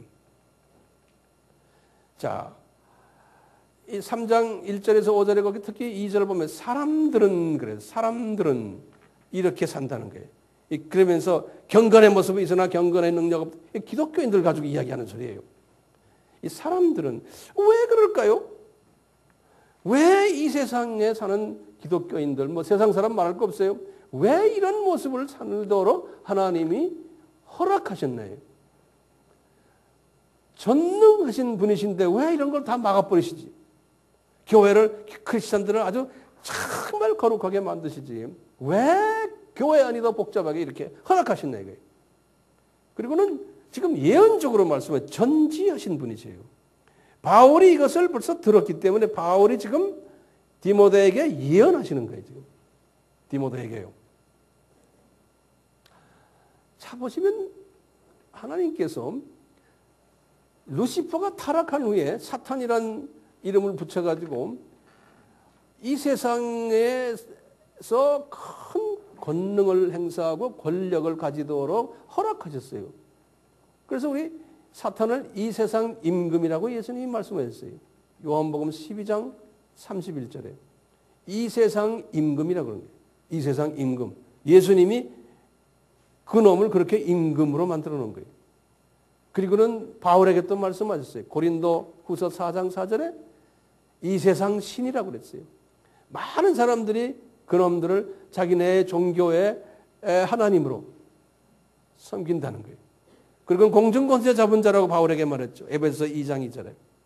이렇게 파워를 저놈들에게 줘서 저놈들이 이 사회를 쥐고 흔들도록 하나님이 허락하신 거예요. 자, 그러면 이게 왜 이런 걸 왜 허락하십니까? 근데 주님께서는요, 우리 알다시피 제가 다 설명했죠. 7,000년이라는 기간을 그렇게 허락하신 거예요. 그래서 이 7,000년 기간 동안에 창조의 목적을 우리에게 재훈련시켜주기 위해서 하나님이 이렇게 다 계획을 짜신 거예요. 여기에 자세한 것은 여러분들 따로 공부하셔야 돼요. 자, 그런데 때가 되면은, 다시 말하면 이 사탄에 이제 걷어갈 때가 되면 더 악하게 논다고 그랬어요. 계시록 12장 12절에. 그러니까 이게 자기 때가 있는 거예요. 하나님이 이놈을 까불도록 만들어 놓은 때가 있는 거예요. 때가 이제 걷어들 때문에 이놈들이 나 이제 끝났구나 하는 거 알기 때문에 더 나쁘게 논다는 거예요. 2000년 전에 그놈들이 놀던 거와 지금 놀던 거하고는 엄청난 차이가 있죠. 지금은 더 이놈들이 나쁘게 놀아요. 그러니까 사회도 더럽지만 교회한테 더 더러운 거예요. 지난 2000년 동안 보면. 지금 더 하잖아요. 지난 2000년 동안의 교회의 모습을 보면요. 이 경건의 모양은 있었으나요. 경건의 능력이 없었던 것이 그대로 다 보여요. 2000년 동안 우리가 이제 앞으로 계속해서 이제 공부할 거예요. 애굽 정교회나 에티오피아 정교회나 1세기, 2세기, 3세기 때 보면 4세기 시리아 정교회나 그리스 정교회나 로마 카톨릭이나 이 부패상은 말할 것도 없는 그 안에 들여다보면요. 종교개혁이 일어나가지고 영국 성공회도 마찬가지고 루터교, 감리교, 장로교, 개혁교, 침례교, 해증교회, 하나님의 성회 이 다 부패됩니다. 그 부패상은 겉으로는 번지르르하지만 그 안이 더러운 거예요. 그 안에요. 2000년, 과거 2000년 그 안에 소수의 바울과 같은 디모데와 같은 사람들이 있었어요. 그래서 이 사람들은 그 안에서 많은 어려움을 당하면서 그 사람들을 통해 가지고 복음이 퍼진 거예요. 이 기독교의 이 진리가 그 사람들을 통해서 명맥을 이어간 거예요. 그래서 성서에서는 남은 자의 신학이라고 해요. 남은 자, remnant. 앞으로도 이제 계속해서 그렇게 될 거예요. 그렇기 때문에 오늘날 웹사이트 뜨면서 왜 엔티 기독교 그룹들이 생깁니까? 옛날에는 그렇게 할 수도 없었어요. 왜냐? 이 교회가 썩었기 때문에 그런 거예요. 그 사람들 눈으로 봐도요. 근데 왜 이렇게 났습니까? 아까 말씀드렸죠. 이것은 바울이 봐도 이건 신비라고 했어요. 그런데 이게 알고 보면 신비가 아니에요. 여기에 대한 내용을 우리가 따로 공부해야 돼요. 자, 제가 이제 결론적인 말씀 몇 마디 좀 할게요. 바울이 순교 전에 이런 그 부정적인 예언을 디모데에게 해주는 이유가 뭐예요? 디모데가 이 편지를 받고 힘이 쫙 빠졌을 거예요. 이거 말이에요. 우리 선생님 말이야. 이거 나 이거 소망 없네. 이랬을 거예요. 세상이 다 이렇게 나쁘다고 그러고 다 아는데 또 선생님 이제 가시고 난 어떡해요. 소망이 없을 거예요. 그러니까 이거 이제 그냥 이렇게 단면적으로 보면요. 이거 겁주기 위한 편지 같아요. 예? 또 김 빼는 편지로 보일 수가 있어요. 근데 그걸 자세히 지금 들여다보면요. 이 바울이 디모데에게 힘주기 위한 편지. 그러니까 예언을 해주신 거예요. 디모데야, 내가 너에게 지금 이렇게 예언적인 이야기를 해준다. 앞으로 너 어떻게 사역하라는 걸. 그러면 우리가 예전에 한번 배웠죠. 고린도전서 14장 3절에 예언의 목적이 있어요. 기억나세요? 네. 예언의 목적이 첫째가 뭐예요? 덕을 끼치기 위함이라고요. 덕을 끼친다는 말은 예언을 받는 사람이 자라나게 하기 위해서. 그러니까 지금 바울이 디모데에게 덕을 끼치기 위해서 그런 거예요. 야, 디모데야, 지금 나 이런 부정적인 이야기를 내가 너에게 다 예언했잖아. 너 이제 앞으로 그런 일들이 있을 때마다 너 이걸 소화할 줄 알아야 돼. 감당해야 돼. 그러면서 이런 것들 네가 잘 잘 네가 이렇게 만들어가지고 이것을 어떻게 발전시키. 그렇기 때문에 너는 히브리서 11장의 믿음을 가지고 살아야 돼. 세상은 점점 이렇게 될 거야. 그러니까 이분이 디모데가 이제 앞으로 사역하면서 이 모든 이 부조리를 보면서 이분이 그것을 소화할 수 있었던 거예요. 그러니까 디모데에게는 이것이 김 빼는 게 아니고 에너지를 집어넣어주는. 두 번째 예언의 목적이 뭐예요? 격려해 주는 거예요. 왜 이런 걸 합니까? 얘야, 천국은 무슨 사회라고 그랬어요? 계급 사회다. 그러니 너 저 세상에서 멸류관 받아라고 내가 지금 이거 하는 거다. 저 세상에서 높임 받아라고. 그렇기 때문에 이 메시지가 필요한 거예요. 격려의 메시지. 우리에게도 마찬가지. 그리고는 세 번째로 안위의 예언의 목적은 네가 어려운 환경 속에서 핍박 가운데서 사람들에게서 배척을 받지만 너는 평강을 누려라. 감사해라. 바울이 그러시는 거예요. 빌립보서 우리 4장 6절에서 7절 바울이 첫 번째 감옥에 있을 때 주 60년에 옥중 서신을 썼잖아요. 빌립보서. 그럴 때 이분이 벌써 이걸 다 깨닫기 때문에 그러잖아요. 빌립보 교인들아 아무것도 염려하지 말아라. 모든 일에 기도와 간구로 구할 것을 감사함으로 구하라는 거예요. 그러면은 지각이 뛰어난 하나님의 평강이 그리스도 예수 안에서 내 마음과 생각을 지키겠다는 거예요. 그러니까 지각이 뛰어난 말을 한국말 표현을 그렇게 했는데요. 영어나 원어엔 그랬어요.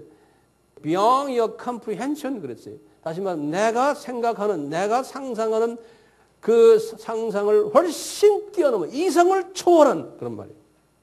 이성을 초월한 평강이 나의 생각과 마음을 지배하겠다. 그러니까 지금 바울은 이미 이걸 경험했기 때문에 이분이 환경을 보면 어떤 때는 실망되고 이분 외롭고 답답하고 그렇지만 또 눈을 올리면은 이 고백이 나오는 거예요. 이것이 올라갔다 내려갔다 올라갔다. 똑같이 디모데에게도 너도 이것을 계속 연습을 나처럼 하라는 거예요. 이게 바울이 디모데에게 주신 유언장이에요. 이 유언장을 다 한 다음에 4장 6절에서 8절에 그랬잖아요. 많이 들은 이야기죠. 얘야, 나 이제 떠날 기약이 가까웠다. 그러면서 내가 선한 싸움을 싸웠다. 그렇게 보면 원어를 보면은 현재 완료로 돼 있어요.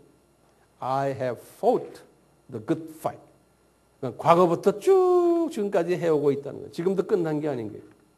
그리고는 나의 달려갈 길을 마쳤다. 그것도 현재 완료로 돼 있어요. I have finished the race. 그러니까 이게 마라톤 선수였다는 거예요. 자기는요. 지난 33년 동안 마라톤 선수로서 뛰었다는 거예요. 이제 앞이 보인다는 거예요. 그래서 우리가 빌립보서 3장 14절에 이분이 하신 말씀 있잖아요. 표대를 향해서 부름의 상을 위하여 나는 쫓아간다. 마라톤 선수예요. 단거리 선수가 아니었어요. 근데 중간에 많이 떨어져 나간 사람들 보면은 100m짜리들, 200m, 500m, 1500m 단거리 선수들이 있었지만 이분은 마라톤 선수였어요. 그래서 여러분들도 저와 같이 마라톤 선수가 되면 좋겠죠? 길게 보고요. 부름의 상을 향해서 마라톤 선수로 같이 가는 거예요. 그러면서 이분이 그랬어요. 나에게 의의 면류관이 예비되어 있다. 그런 거. 그때 보면 현재형으로 딱 써놨어요. 그러니까 이분은 지금 가서 받지도 않았는데 이미 저 나라에 의의 면류관이 있다는 거예요. 그걸 본 거예요. 그러니까 현재형으로 쓴 거예요. 그리고 이분이 그날에 의로운 재판장이 나에게 주실 것이라는 거예요. 그 날이 어느 날일까요? 저는 이거 단순하게 생각하면 순교당하는 날에 순교당하자마자 딱 눈을 떠보니까 왕관이 탁 쓰여있는 거예요. 그러면서 이분이 그러는 거예요. 디모데야, 나만이 아니고 나같이 이 비전을 가진 사람들에게 주의 나타내심을 사모하는 모든 사람들에게 그러니까 히브리서 11장의 그 믿음을 가진 사람들에게 디모데 너도 포함된다? 이것을 줄 거라는 거예요. 나나 여러분들 이 믿음 가지고 우리가 주님을 섬기고 있잖아요. 디모데가 이 말씀을 받았을 때가 언제예요? 주후 60? 지금 7년이에요. 그리고는 디모데가 언제 주님 나라에 간지 아세요? 제가 아까도 말씀했어요. 주후 90년이에요. 90년에 참수당했거든요. 그럼 바울은 이미 다 아셨어요. 23년 후에 저 아들이 참수당할 걸 자기하고 똑같이. 바울은 1년 후에 참수당할 걸 자기가 알았고요. 그러니까 너 참수당하기 전에 아직도 23년 남았다. 23년 열심히 뛰어라. 그러면서 마지막 부탁의 말이 4장 9절에서 18절이에요. 속히 나에게 오너라. 너 보고 싶다. 여기 지금 누가만 있다. 마가를 데리고 오너라. 마가는 과거에는 나하고 좀 불편했지만 마가는 베드로의 영적 아들인데 2년 전에 베드로를 주님이 데려가셨다. 이제는 아버지 잃어버린 고아다. 누가요? 마가가. 내가 이제 데리고 내 아들로 삼아야 되겠다는. 그러니 마가 데리고 오너라. 여기 지금 몇 년이에요? 50, 60 지금 몇 년에 이야기하는 거예요? 67년에 얘기합니다. 마가가 68년에 알렉산드리아에서 마차에 끌려서 죽임을 당했어요. 그러니까 마가가 디모데와 같이 로마에 갔는지 안 갔는지 모르겠어요. 내 생각에는 안 간 것 같아요. 그리고 마가는 여기 에베소에서 어딜 갔어요? 알렉산드리아라 애굽으로 가서 거기서 이제 복음을 전했어요. 왜냐하면 이 사람이 주후 43년에 이미 애굽에 내려가서 교회를 개척했거든요. 겁득 교회를.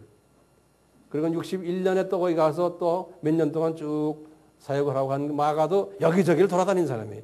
근데 이분의 센터가 이분은 애굽 알렉산드리아였어요. 그래서 마가가 이미 한 1년 후에 순교당할 것을 바울은 다 아시고 마가도 내 옆에 좀 데려오느라. 그리고 대만은 세상이 좋아서 다 갔고 나머지 또 내 사랑하는 디도나 두기고나 이런 사람들은 지금 다 여기저기서 사역하고 있다. 너 올 때 드로아에 들려가지고 내 겉옷과 가죽종이 책을 가지고 오너라. 그러면서 다시 그러는 거예요. 군의장색 알렉산더 너 조심해라. 그 사람 내가 가르칠 때 나를 많이 대적했다. 나를 이단이라고 말하고 나에게 해를 많이 끼쳤다. 그래서 내가 기도했다. 이 사람 사탄에게 내어 던져버렸단다. 그러니까 이 하나님의 종이 어떤 사람을 사탄에게 던지는 기도까지 했으면 무서운 기도죠. 그래서 여러분들 이름 알렉산드라는 이름 갖지 마세요. 그래서 이 바울이 그래서 이 사람 징계받기를 원한다. 왜냐하면 바울이 전하는 복음에 해방하는 자가 되지 않기 위해서. 1장 20절에 요 말은 디모데 전서에, 이게 지금 우리 후서 공부하잖아요. 디모데 전서 1장 20절에 요 양반에 대한 이야기를 했어요. 디모데 전서. 그러니까 이 양반 이야기는 두 번 나와요. 전서에도 나오고 후서에도 나오고. 그러면서 이분이 4장 16절에서 18절 마지막에 하시는 말씀이 그래요. 내가 사역하는 동안 나 홀로였단다. 디모데야. 내가 이제 여기 와가지고 이제 재판장 앞에 섰는데 지금 여기 로마 와가지고 그때도 내 혼자였다. 왜? 로마 정부에서 누가도 옆에 오지 못하게 했어. 나머지 사람들은 다 나를 버렸다는 말은 가까이 오지도 않았다는 소리 같아요. 왜냐하면 이 사람들이 두려워가지고 부끄러워가지고 내 옆에 오지도 않아서 나 홀로 지금 이렇게 있었고 재판정에서도 홀로 있었고 지금도 홀로다. 그러니 내가 네 위로가 필요하다. 나한테 오너라는. 그러면서 이분이 그래요. 주님께서 그래도 나에게 위로를 주신 게 하나 있는데 64년에 로마 도시 불이 났을 때 네로가 그리스도인들을 다 죽이려고 수소문하고 다닐 때 베드로는 그 다음에 사자의 입에 물려 죽진 않았지만 십자가에서 이제 거꾸로 매달려 죽었지만 나를 막 찾아다니는데 내가 자칫하면 사자의 입에 물려 죽을 뻔했다. 그때 잡혔으면은 그런데 사자의 입에서 나를 건져 주셔서 그 후에 적어도 내가 한 65년, 66년, 67년, 68년 한 4년을 더 복음을 전할 수 있는 은혜를 나에게 주셨다. 그래서 내가 그 후에 사자에게 64년도에 물리지 않고 너한테 2번 편지 쓰고 디도에게도 편지 쓰고 주님 사역을 더 할 수 있었다. 그래서 고맙다. 하나님께 감사하다. 이런 결론을 내려면서요. 이분이 그러는 거예요. 이제 나는 기다리는 건 딴 거 없다. 의의 면류관 뿐이고 그런 의미에서 내가 나를 이렇게 과거 창세전에 나를 불러서 이렇게 선택하셔서 부르셔서 나를 30년 동안 악한 사역을 하면서 기독교인들을 핍박해 하는 일을 하다가 내가 붙잡혀서 지난 33년을 주님을 섬겨왔는데 이제 나는 이 은혜를 받고 의의 면류관도 기다리고 있다. 그러므로 나는 하나님께 영광과 존귀와 또 찬양을 세세무궁토록 드리기를 원한다. 이러고는 아멘 했어요.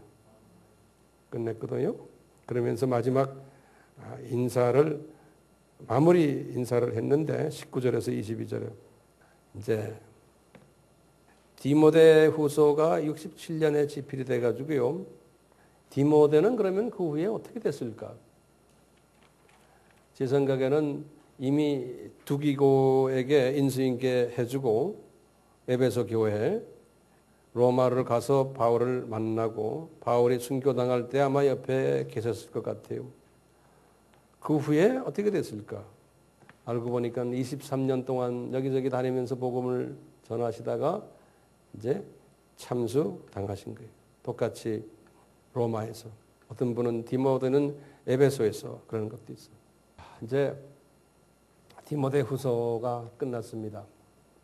그냥 하나의 옛날 이야기로도 우리가 이해할 수 있고요. 저는 이제 이 말씀을 이렇게 상고하면서 바울이 낙원에 이렇게 올라가는 모습을 내가 한번 연상해 봤어요. 이분이 낙원에 올라갔을 때 분명 어색하지 않았었을 것이다. 왜요? 매일 드나들었으니까. 반가운 것이었겠죠. 우리도 저도요. 언젠가는 이 세상을 떠날 텐데 저 세상 낙원이 어색한 곳이 되지 않도록 매일매일 준비했으면 좋겠어요. 아멘. 또 이 세상이 우리 3장 1절에서부터 5절에 나오는 그러한 세상인데 우리는 그런 사람 되지 않기를 또 간구하는 디모데와 같은 사람이 다 되기를 나도 내 자신이 그렇게 되기를 원하고 여러분들도 그렇게 되기를 다시 한번 간구하면서 우리가 이 일을 위해서 때를 얻든지 못 얻든지 어떤 상황에 있든지 그냥 우리에게 맡겨진 복음 사역을 정진하기를 다시 한번 우리 한번 주님 앞에 약속하는 그런 시간이 됐으면 좋겠어요. 우리 같이 기도드리겠습니다. 하나님 아버지, 우리에게 큰 은혜를 주셔서 바울의 여정을 어느 정도 소화할 수 있는 영적 능력을, 지혜를 허락해 주셨습니다. 우리가 이것을 하나의 정보로만 듣는 수준에 머무르지 않게 해주시고 우리로 하여금 그보다도 한 단계 더 발전되어서 바울의 삶을 닮아가고 디모데의 삶을 닮아가는 우리가 되도록 이끌어 주시옵소서. 그래서 우리에게 지혜를 주시되 3장 1절에서부터 5절의 말씀처럼 이 세상은 그렇고 그런 세상이는 걸 깨닫게 하시고 이 세상을 내가 잘 소화하면서 살 수 있는 영적 통찰력을, 지혜를 주시고 그래서 우리도 디모데와 같이 누가와 같이 마가와 같이 두기고와 같이 디도와 같이 바나바와 같이 브리스길라 아굴라와 같이 우리도 큰 집안에 아주 귀히 쓰이는 받는 금그릇, 은그릇이 되도록 은혜를 베풀어 주시옵소서.